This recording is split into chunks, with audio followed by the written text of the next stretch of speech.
Justin Hjelm. I'm a real estate broker here for the last 15 years with now Olympia Sotheby's. I'm Matthew Guile, a broker here at Olympia Sotheby's for the past 5 years. Hjelm and Matt, thanks for sitting with us today. Absolutely. Yeah, it's great. Talk about townhomes, condos.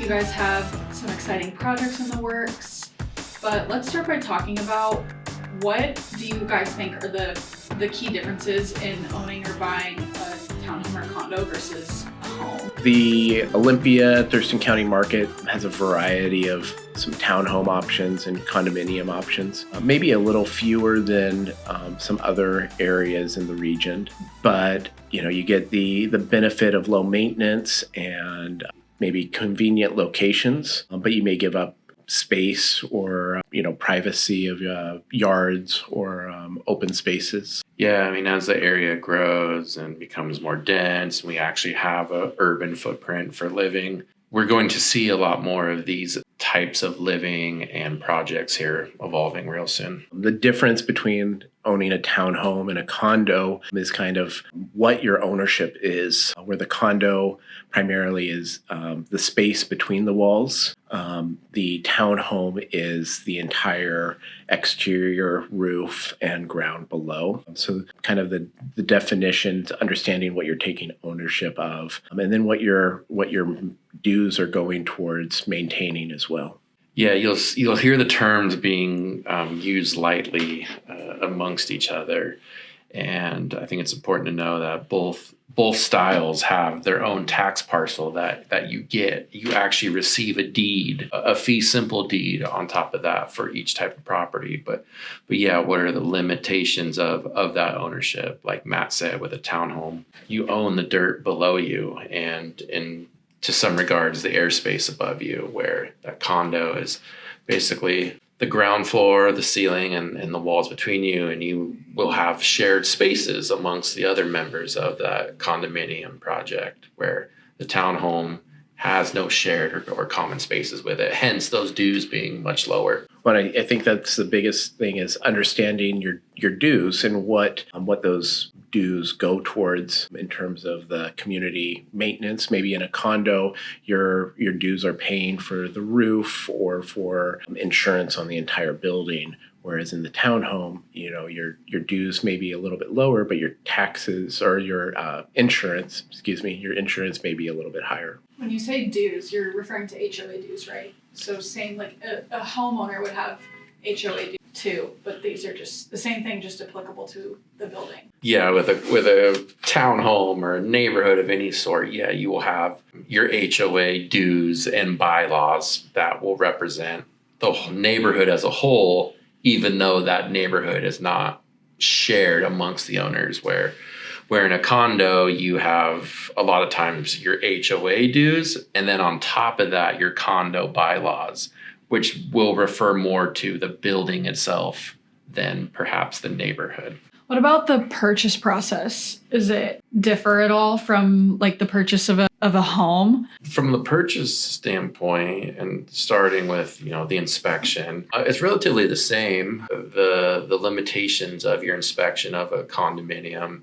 might be a little greater. You're not looking at so much the exteriors of the building. In a lot of standalone condominium projects or units, you certainly would. So not too much of a difference there. Your utilities and things of that nature that could be shared amongst the other condo owners just aren't always as such a concern. But with the townhome, yeah, it's very much just like a house. You're covering all aspects of it, foundations, the same type of structural worries that you could potentially have in a residential home. From a financing standpoint, a good, well thought out condominium project will still offer any type of financings that you might get in a single family residence. Now, the bylaws and some financials amongst the association can come into play and sometimes make that project not financeable, or that complex is a better way to put it. But with a townhome, we're yet to see any restrictions that don't arise in a single family residence Except sometimes maybe remember we had that maintenance plan of that roof right over here in Grass Lake there. So dealing with shared spaces may arise in terms of roof repairs where the roof might border two additional sides. Same with like siding issues and paint on buildings. I think the other thing that we come up with is in condominiums different than townhomes or single family homes. Another difference that you will find between townhomes and single family residents and specifically that we'll encounter with condominiums is the first right of refusal that's typically written into the bylaws so that the HOA has the first right of refusal to purchase a unit that comes up for sale. In our experience, we've never come across an HOA that has the capacity or intention of activating that right, but it is typically there.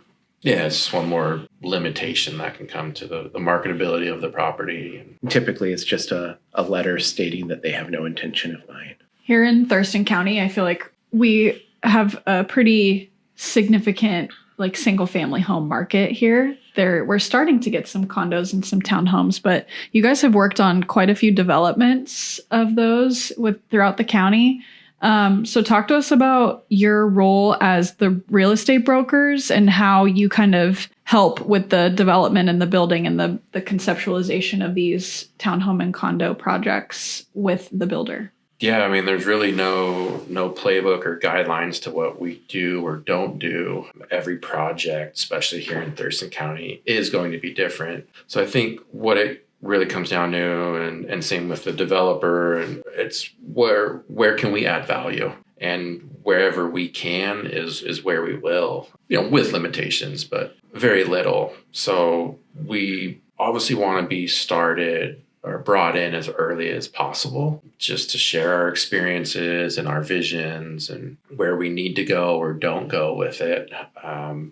But yeah, obviously through that, you're formatting a lot of different things, whether it's fundraising, whether it's design, creating these bylaws and these CC&Rs. Those aren't things that we necessarily do or can solely do, but we are involved in and definitely assist and bring value to that aspect. And then most importantly, the selling of these units and bringing buyers and educating and working with buyers. And not only just educating buyers, I think it's educating the community that there's condos and townhomes are potentially at different levels. We can have communities in Tumwater or Lacey that might have a certain value to them and may grow at a slower rate than other areas. And then we have some townhomes that are on the water or newer construction that can have some real value or some growth potential as we start out.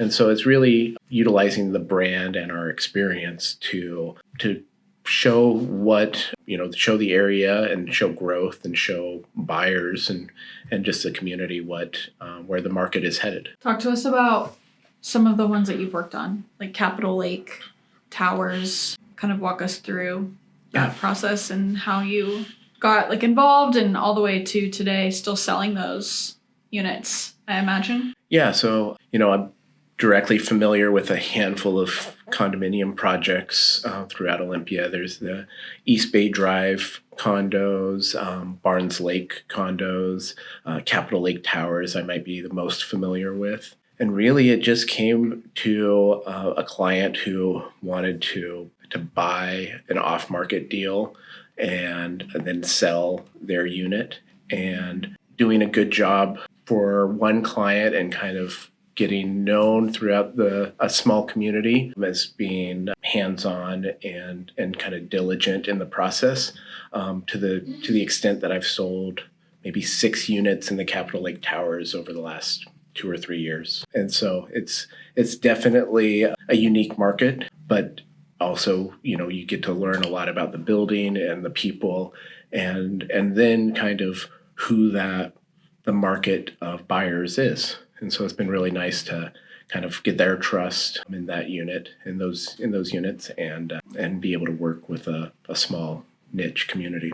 I got started into condos back in probably 2010-ish. There was a strip of them that were part of the Horizon Point development, I guess, space for the area and concept. And then the market naturally turned as well. And so these condos ended up, a lot of them going to foreclosure. And ironically, coincidentally, got paired up with a group of investors that were really attracted to them. And so we started buying up a lot of them, and really was kind of our first experience to the condos. And then, yeah, from there, we had a similar situation over in Barnes Lake, and then the special assessment dues that were going on there. So really got it probably deeper into them than we ever wanted to, but here we are. And then you remember City Life condos, they're off Evergreen Parkway as well. That was a newer apartment style condominium project. That was a great idea, just slightly bad timing, or took too long to fully sell out, and therefore was caught up in the financial woes of that era. But it was basically our sphere and our buyers' interests in these units that really gained us the experience of them. Well, I know, before my time, Jim helped transition an apartment complex in Barnes Lake from apartments to condos, and those being sold out. And so we've seen a lot of that over the years. As a developer will build an apartment complex and then transition it out of apartments eventually into condos and sell off individual units.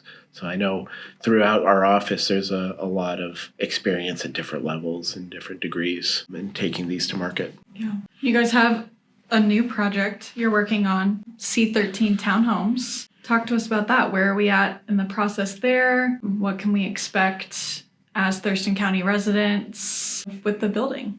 Is it C13 or is it 13? 13 Cherry. 13 Cherry. Oh, Okay. Do you want me to ask that again? Yeah. Hold Either, on. yeah, if you want Let me take that back. I have it written down wrong. Okay, so you guys have another cool project you're working on, 13 and Cherry Townhomes, which is going to be a new development here in Olympia. So talk to us a little bit about that project, about that building, and what's going to be available to the market. Yeah, that's a project being spearheaded by a local resident who does a lot of regional developing and obviously has a lot of roots and passion here towards Olympia. And this parcel kind of surfaced surprisingly, and after enough research and diligence, was something that was actually going to be a for rent apartment style. And we decided and came to the conclusion that maybe we're better off doing these as a condominium project, which essentially it is, but it will have the style and feel that you typically see in a townhome. So, again, the label isn't really dictating or meaning one way or another. It just visually it'll look one way but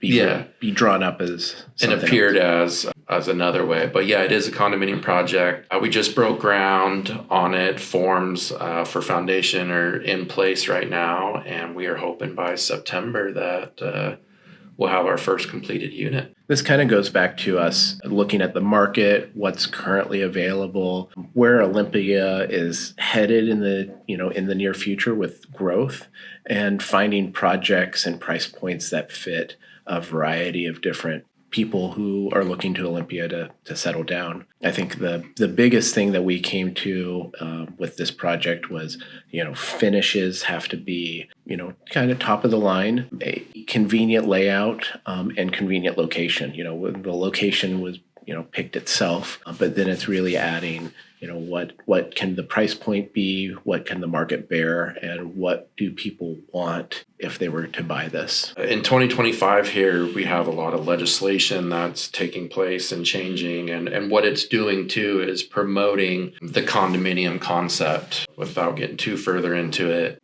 essentially you're going to see a lot of kind of one-off structures that will potentially become condominiums, and therefore sold off and financed from a previously existing property or structure. So with all that in mind too, we thought that we should probably try to lean heavily into that sector of the industry and see what direction it's going to go. I mean, I can't really say one way or another, except that from the consumer to legislation, that everybody is behind this idea. What do you think the typical demographic of a buyer for 13 and Cherry will look like? like age, occupation? Who would be a good fit? And just as a representation of Thurston County and Olympia as a whole, I think we're going to see a wide range of people. I think you're going to see that person or couple that is downsizing. I think you're going to see a first-time home buyer who works on the Capitol campus. And I'm sure there's going to be a couple that come in and surprise us as well. Yeah, I think it's geared toward a variety of people who, probably work in the downtown corridor and are seeing areas such as, Seattle Metro and maybe Portland Metro that have walkability and, less focused on driving, and see the location and their proximity to where they work aligns well with the price point that we're offering. 13ctownhomes.com will have a lot of information about that particular project. And of course, we've got our boots on the ground for others coming up. The location of 13 and Cherry, I think, can bring in people looking for an easy commute up north, a great seasonal place for legislation, and also recreation on the offsetting months of that. Yeah, and I think finding spaces that are live-work appropriate. So these floor plans were designed with an office space available as well. I know a lot of people are working still remote or need some office space at home, so that trying to make it as flexible as possible for multiple uses. Will they be ready? Like, when can people start reaching out to buy? Pre-sales are available right away. Our first completed unit is on target for September.